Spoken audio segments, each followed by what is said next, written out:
Scott Quigg versus Carl Frampton was not the action-packed bout that most people hope to see, but Carl Frampton did retain his IBF super bantamweight title when he took Scott Quigg's WBA strap in the process. Got it with a split decision, 116 to 112 on two cards, and one judge saw it 115 to 113 for Quigg. Well, I'm gonna be quite honest with you. I picked this fight up. I mean, it literally began like almost the exact same time that Anderson Silva and Michael Bisping's fight almost concluded. They just barely overlapped. And I don't think this has anything to do with the fact that Silva Bisping was a good fight, but most of the fight between Frampton and Quigg was boring. Both men, I thought, showed each other entirely too much respect. Frampton looked to get the better of the action during the quiet rounds, which is early on, those rounds are the ones that usually when people feel like they don't like a decision, it's because there's a disagreement about the rounds where there was no real clear winner. Around the seventh round, I thought the fight began to open up. Quigg did some good work in the later rounds, but I thought Frampton probably was busier early, and so thus, I thought that's where he probably had the edge. But Quigg stunned Frampton in the 11th, and I thought he landed the more clear and effective punches during most of all of the later exchanges.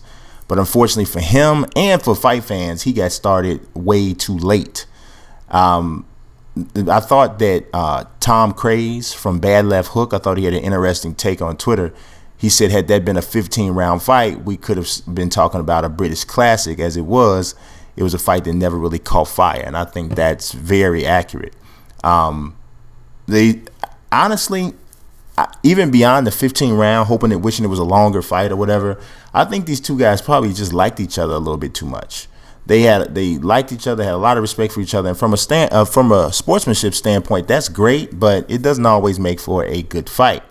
Maybe a rematch would do better, but I don't even know if that or how quickly that can happen, because Guillermo Rigondeaux is set to face James Dickens on March 12th, and most people pretty much believe that he'll win. He'll beat James Dickens on March 12th. This guy's not really even in his league.